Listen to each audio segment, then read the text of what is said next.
Guys, welcome back to our channel. I am Casey and I make videos about business, financial literacy, tutorials, and life lessons.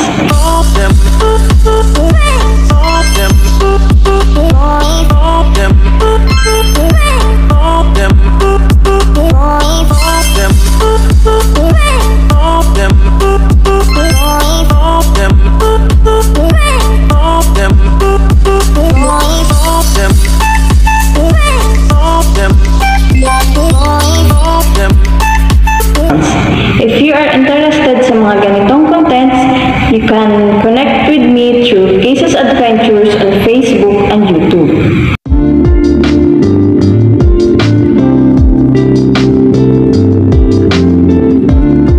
So, dito naman po sa next tutorial is kung paano natin i-withdraw yung ating pera through the ATM machine.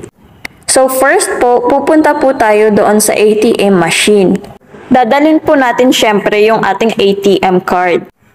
I-notice po natin yung tamang pag-i-insert ng ating card sa ATM machine. I-input po natin yung ating 4 digits PIN code. Kung wala po kayong mobile banking, pwede din po kayong mag-inquire na balance through the ATM. Pindutin nyo lang po yung balance inquiry.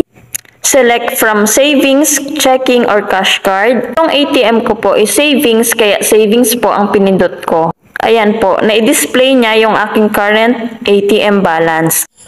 So, dahil nga po mag-withdraw po tayo, pag lumabas po yung would you like another transaction, pindutin po natin yung yes. And then, pindutin po natin yung withdraw cash. Press po natin yung savings and then enter po natin yung desired amount for withdrawal.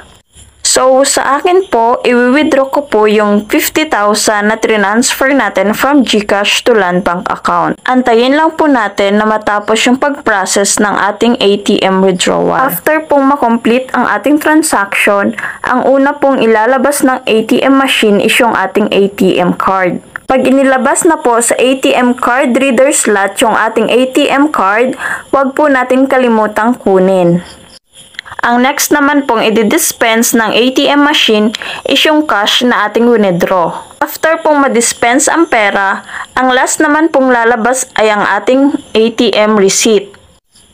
Sa ATM receipt po, dito makikita ang ating latest transaction and then yung available balance after po ng ating withdrawal. I-compare po natin kung same amount yung withdraw natin sa ATM machine versus dun sa na-dispense ng ATM machine. Para po if ever may discrepancy, pwede po tayong mag-report agad sa branch of account. So ayan guys, binibilang ko kung tama ba na 50,000 yung na-dispense ng ATM machine. Base naman po sa pagbibilang ko is eksakto naman po na 50,000 pesos ang na-dispense ng ATM machine.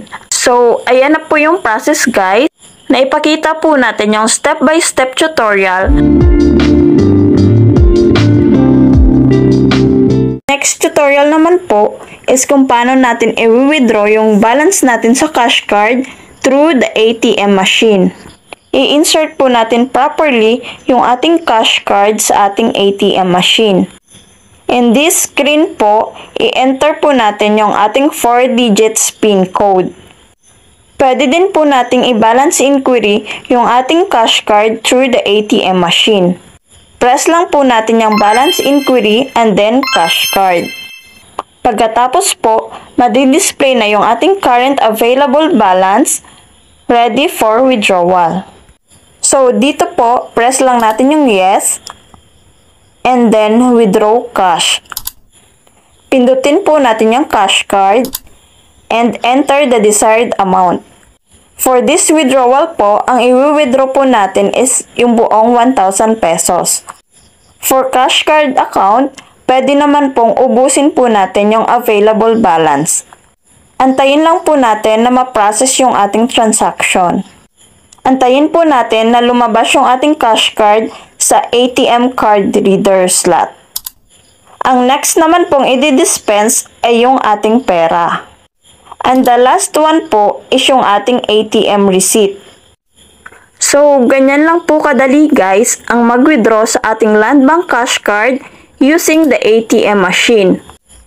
If may natutunan po kayo sa ating video tutorial today, don't forget to like this video, share this to your friends, and subscribe to our channel for more video tutorials like this one. You can also comment below guys kung may mga videos or tutorials kayo na gusto nyo pong ipagawa sa akin. Bye guys! Until our next video!